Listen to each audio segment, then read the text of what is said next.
ફરી એક વખત મારી આ યુટ્યુબ ચેનલ પર. મિત્રો, થોડાક સમય પહેલા ગુજરાતના જે તમામ પંચાયત વિભાગના જે કર્મચારીઓ છે એમની પાસેથી સ્થાવર અને જંગમ જે એમની મિલકતો છે એમનું એક ડિક્લેરેશન પત્રક દર વર્ષે 31 ડિસેમ્બરની સ્થિતિએ મેળવવાનો પત્ર થઈ રહ્યો છે.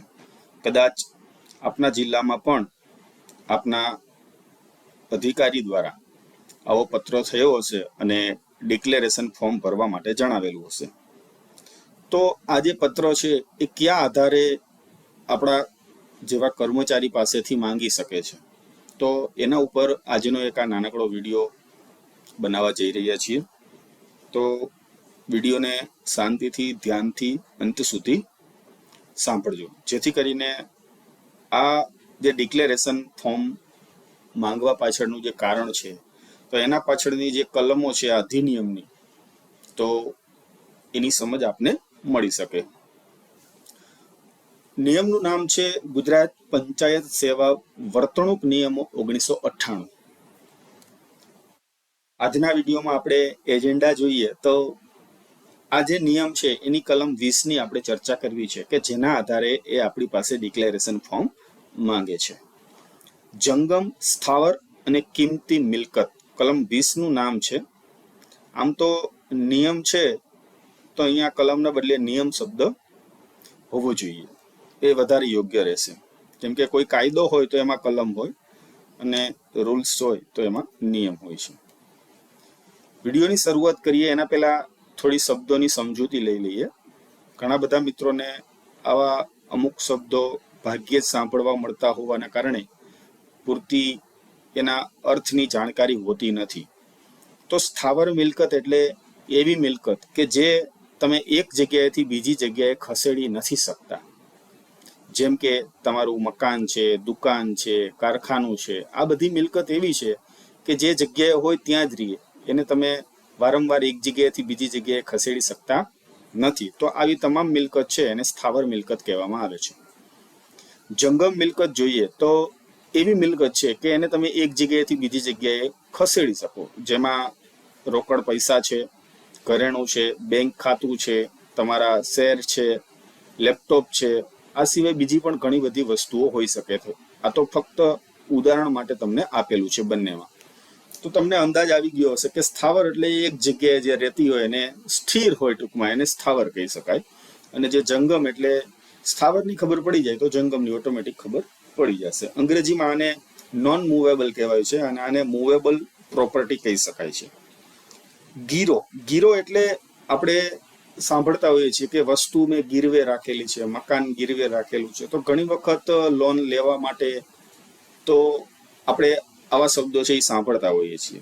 ગીરો એટલે કોઈ લોન તરીકે ધીરેલી કે ધીરવાની રકમ જેમાં વિદ્યમાન કે ભવિષ્યનું દેવું અથવા કોઈ નાણાકીય જવાબદારી પૂરી કરે એવા વચનબંધનના પાલન માટે નિર્દિષ્ટ સ્થાવર મિલકતમાંના હિતની તબદીલીને ગીરો તરીકે ઓળખવામાં આવે છે.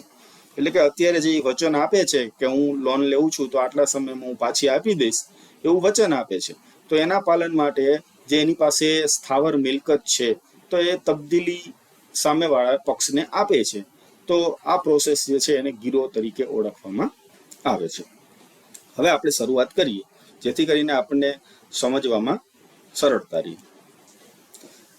કલમ જે 20 છે એની પેટા કલમ 1 જોઈએ તો પંચાયતના દરેક કર્મચારીએ કોઈ પણ સેવા અથવા જગા પર પોતાની પ્રથમ નિમણૂક વખતે વારસામાં મેળવેલી માલિકીની તેના પોતાના નામે અથવા તેના કુટુંબના કોઈ પણ સભ્યને નામે અથવા બીજી કોઈ પણ વ્યક્તિને નામે પટ્ટેથી અથવા ગીરોથી તેણે સંપાદન કરેલ અથવા ધરાવેલ સ્થાવર મિલકત સંબંધી પૂરી વિગતો આપતા સરકાર ઠરાવે તેવા પત્રકમાં જિલ્લા પંચાયતને પોતાની જંગમ અસ્ક્યામતોનું પત્રક સાદર કરવું જોઈશે.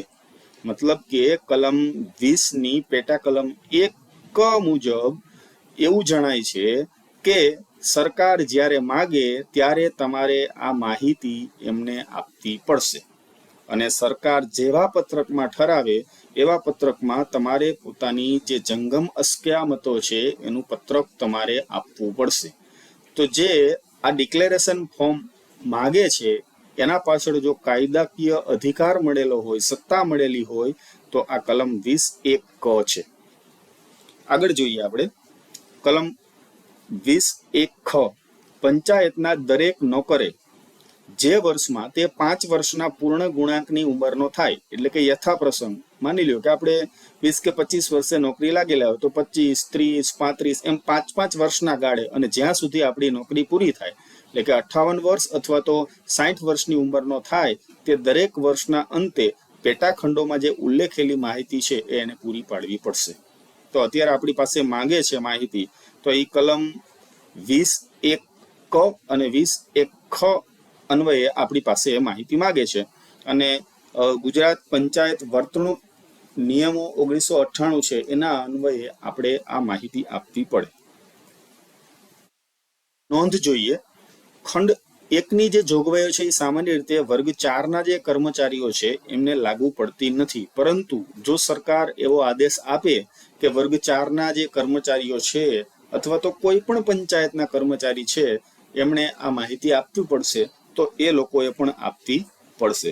જનરલી વર્ગ 4ના કર્મચારીઓ પાસેથી આવી માહિતી મેળવવામાં આવતી નથી. ઘણી વખત આ બધી માહિતી છે એ ભ્રષ્ટાચારના કિસ્સાઓ જે સામે આવતા હોય છે એને લઈને આ રીતે માહિતી માંગવામાં આવતી હોય છે. અને આમે જોઈએ તો વર્ગ 4ના જે કર્મચારીઓ છે એમની એટલી બધી ઇન્કમ હોતી નથી, પણ જે ક્લાસ 3 થી ઉપરના જે બધા કર્મચારીઓ છે તો એમાં ઘણી વખત આવા કિસ્સા આપણને જોવા મળતા હોય છે, જેના કારણે જો આવું રીતના આ રીતે ડિક્લેરેશન ફોર્મ કર્મચારી પાસેથી મેળવી લેવામાં આવે તો ખબર પડે કે કયા કર્મચારી પાસે કેટલી મિલકત છે. નોંધ 2, આ નિયમોના આરંભની તારીખે સેવામાં હોય તેવા દરેક પંચાયતના કર્મચારીએ આવા આરંભ પછી સરકાર નિર્દેશ કરે તે તારીખે અથવા તે તારીખ પહેલા આ પેટા નિયમ હેઠળ પત્રક સાદર કરવા જોઈશે. આ નિયમની શરૂઆત થઈ છે ત્યારથી જે તારીખે તમે જે સેવામાં છો, નોકરી કરો છો, તો આવા દરેક કર્મચારીએ આ નિયમના આરંભથી અથવા તો સરકાર જ્યારે નિર્દેશ કરે ત્યારે તમારે આ પત્રક આપવું પડે. 2, પંચાયતના કોઈ પણ કર્મચારીએ ઠરાવેલા સત્તાધિકારીને અગાઉથી જાણકારી હોય તે સિવાય કોઈ પણ સ્થાવર મિલકત, પટ્ટા, ગીરો, ખરીદી વેચાણ, બક્ષિસ અથવા અન્યથા તેના પોતાના નામે અથવા તેના કુટુંબના કોઈ પણ સભ્યના નામે સંપાદન કરવી જોઈશે નહીં અથવા તેનો નિકાલ કરવો જોઈશે નહીં, પરંતુ આવો કોઈ સોદો પંચાયત કર્મચારી સાથે સત્તાવાર કામકાજ ધરાવતી વ્યક્તિ સાથે હોય તો પંચાયત કર્મચારીએ જિલ્લા પંચાયતની પૂર્વ મંજૂરી મેળવવી જોઈશે. શું કહેવા માંગે છે મિત્રો? તો પંચાયતના જે સત્તાધિકારી હોય છે તો એમને આપણે દર વર્ષે આ રીતે માહિતી આપતા હોઈએ છીએ ડિક્લેરેશન ફોર્મ તરીકે. તો એને અગાઉ આપણે જે માહિતી આપેલી છે તો એની પાસે અગાઉથી આપણી જાણકારી હશે. તો એ જાણકારી છે એના સિવાયની કોઈ પણ તમારી સ્થાવર મિલકત છે તો એને તમે ખરીદ વેચાણ, બક્ષિસ કે પોતાના નામે કે કુટુંબના કોઈ પણ સભ્યના નામે સંપાદન કરવી જોઈએ નહીં અથવા તો તમારે વેચવી જોઈએ નહીં, એનો નિકાલ કરવો જોઈએ નહીં. પરંતુ જો આવો કોઈ સોદો તમે પંચાયતના જે સત્તાવાર કામકાજ ધરાવે છે એવી વ્યક્તિ સાથે હોય તો તમારે જિલ્લા પંચાયતની પૂર્વ મંજૂરી મેળવી અને તમે આ પ્રોસેસ કરી શકો છો. 3, પંચાયત કર્મચારીએ જંગમ મિલકતોના સંબંધમાં તેણે તેના પોતાના નામે અથવા તેના કુટુંબના સભ્યના નામે દરેક સોદો જો આવી મિલકતની કિંમત ઉપલી પંચાયત સેવાની વ્યક્તિના કિસ્સામાં 7,500 થી વધે અને નીચલી પંચાયત સેવામાંની વ્યક્તિના કિસ્સામાં ₹5,000 થી વધે તો તે કર્યા તારીખે અથવા તે તારીખથી 1 મહિનાની અંદર જિલ્લા પંચાયતને રિપોર્ટ કરવો જોઈશે. પરંતુ આવો સોદો પંચાયત કર્મચારી સામે સત્તાવાર કામકાજ ધરાવતી વ્યક્તિ સાથે હોય તો જિલ્લા પંચાયતની પૂર્વ મંજૂરી મેળવવી જોઈશે. જો પંચાયતના કર્મચારી છે એ પોતાની જે જંગમ મિલકત છે, બરોબર, એ મિલકત તે પોતાના નામે અથવા તો એના કુટુંબના સભ્યના નામે જો સોદો કરે છે ત્યારે આ જે મિલકત છે એની કિંમત જે છે ઉપલી પંચાયત સેવાની જે વ્યક્તિ હોય તો એના કિસ્સામાં 7,500 થી વધારે હોય અથવા તો નીચલા વર્ગના જે કર્મચારીઓ છે પંચાયત સેવામાં જે નીચલી પોસ્ટ છે, તો એવી વ્યક્તિના કિસ્સામાં જો 5,000 થી વધે તો જે તારીખે તમે સોદો કરો છો એ તારીખે અથવા તો એ તારીખે તમે નથી કરી શક્યા તો 1 મહિનાની અંદર તમારે જિલ્લા પંચાયતને રિપોર્ટ કરવો જોશે કે આ રીતે અમે મિલકતની લેવેચ કરેલી છે.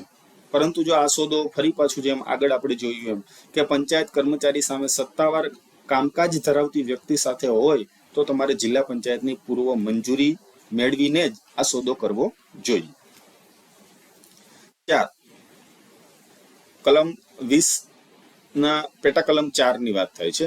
પંચાયત અથવા ઠરાવેલા સત્તાધિકારી કોઈ પણ સમયે સામાન્ય અથવા ખાસ હુકમથી પંચાયત કર્મચારીને હુકમમાં નિર્દેશ કરવામાં આવે તેવી તેણે અથવા તેના વતી તેના કુટુંબના કોઈ પણ સભ્યો ધરાવેલી અથવા સંપાદન કરેલી જંગમ અથવા સ્થાવર મિલકતનું સંપૂર્ણ અને પૂરેપૂરું પત્રક હુકમમાં નિર્દેશ કરેલી મુદતની અંદર પૂરું પાડવાનું ફરમાવી શકશે. આવા પત્રકમાં પંચાયત અથવા ઠરાવેલા સત્તાધિકારી ફરમાવે તો આવી મિલકત કે સાધનો અથવા સ્ત્રોતમાંથી સંપાદન કરી હોય કે સાધનો અથવા સ્ત્રોતની વિગતોનો સમાવેશ કરવો જોઈશે. એટલે કે સત્તાધિકારી જે છે પંચાયતના જે ઠરાવેલા સત્તાધિકારી છે એ ગમે ત્યારે હુકમ કરી અને નિર્દેશ કરે તો કર્મચારીએ પોતે અથવા તો એના વતી એના કુટુંબના કોઈ પણ સભ્યોએ જે કર્મચારી પાસે સંપાદન કરેલી જંગમ અથવા તો સ્થાવર મિલકત છે એનું સંપૂર્ણ અને પૂરેપૂરું પત્રક છે એ એને નિર્દેશ જે સત્તાધિકારીએ હુકમમાં નિર્દેશ કરેલી છે એટલી તારીખ સુધીમાં પૂરું પાડવું ફરજિયાત છે. અને આ જે મિલકત કે સાધનો અથવા તો જે કાંઈ પણ સ્ત્રોતમાંથી આ આવક છે એમણે સંપાદન કરેલી હોય તો એના સાધનો કે સ્ત્રોતની વિગતો પણ એમાં એને પૂરેપૂરું વિગત સાથે પત્રક આપવું પડશે. પેટા કલમ 5 જોઈએ તો સરકાર પેટા નિયમ 4 સિવાયની આ નિયમની જોગવાઈઓ પૈકીની કોઈ પણ જોગવાઈમાંથી પંચાયત સેવાના કોઈ પણ વર્ગને મુક્તિ આપી શકશે. જેમ આગળ આપણે જોયું હતું કે વર્ગ 4ના કર્મચારીઓને જનરલી આ લાગુ પડતું નથી, પણ સરકાર ઈચ્છે તો એમની પાસે પણ માહિતી માંગી શકે છે. તો પેટા કલમ જે 4 સિવાયની 4ની તો આપવી જ પડશે, તો 4 સિવાયની બાકીની જોગવાઈ છે તો એમાંથી પંચાયત સેવાના કોઈ પણ વર્ગને સરકાર છે એ મુક્તિ આપી શકશે. સ્પષ્ટીકરણ 1 જોઈએ તો આ નિયમના હેતુસર જંગમ મિલકત આ શબ્દનો જ્યારે પ્રયોગ થતો હોય તો જંગમ મિલકતમાં કેનો સમાવેશ થાય છે? ક ઝવેરાત એટલે કે આપણું જે ઘરેણું હોય છે તે, વીમાની પોલિસીઓ કે જેનું વાર્ષિક પ્રીમિયમ 1,000 અથવા તો કુલ એને જે વાર્ષિક મળતર છે એના 1/60 એટલે કે 1/60 ભાગ કરતા વધુ હોય, આ બે માંથી જે ઓછું હોય તે શેર, જામીનગીરીઓ અને ડિબેન્ચરનો સમાવેશ આ જંગમ મિલકતમાં થાય છે. ખ પંચાયત કર્મચારીએ જામીનગીરી વાળી અથવા જામીનગીરી વિનાની આપેલી જે લોનો છે એનો પણ સમાવેશ જંગમ મિલકતમાં થાય છે. ગ મોટરકાર, મોટરસાયકલો, ઘોડા અથવા વાહન વ્યવહારના બીજા કોઈ સાધનો અને ઘ રેફ્રિજરેટર અને રેડિયોગ્રામનો સમાવેશ થશે. આ 1998ના સમયનો નિયમ છે એટલે આ બધી વસ્તુ એની અંદર હોય છે. બાકી હવે કોઈ કર્મચારી ઘોડા ન લે, હવે કોઈ કર્મચારી બને ત્યાં સુધી રેડિયો નથી લેતા, કેમ કે આધુનિક સમયમાં આપણા બધા પાસે એન્ડ્રોઈડ કે આઈફોન છે અથવા તો લેપટોપ આવી ગયા છે અને સારી એવી સંદેશા વ્યવહારની બધી સુવિધા છે એટલા માટે.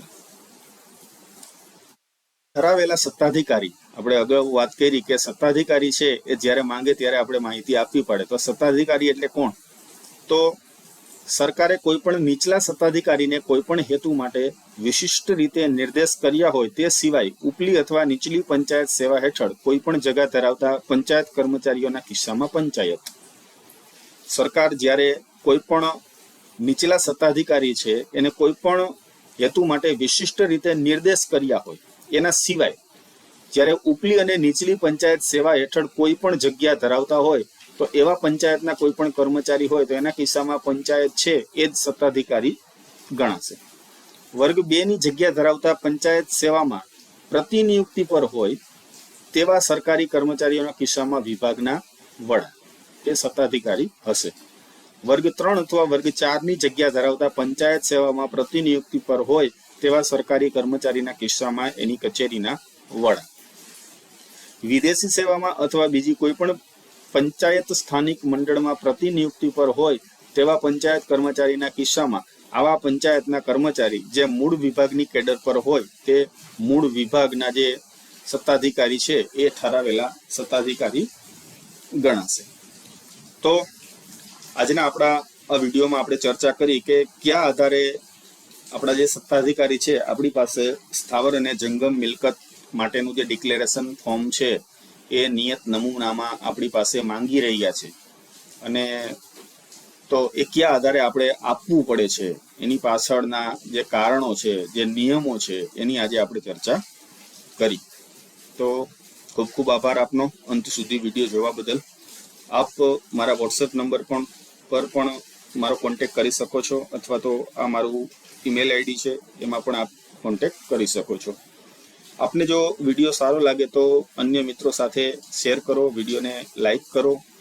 જો આપ ચેનલ પર નવા હો તો ચેનલને સબસ્ક્રાઇબ કરી અને બાજુમાં આવેલ બેલ આઇકન પર પણ ક્લિક કરો, જેથી કરીને આવનારા સમયમાં નવા વિડીયોની નોટિફિકેશન આપને સમયસર મળતી રહે. તો મળીએ નેક્સ્ટ વિડીયોમાં. ત્યાં સુધી આવજો. જય હિન્દ, જય ભારત.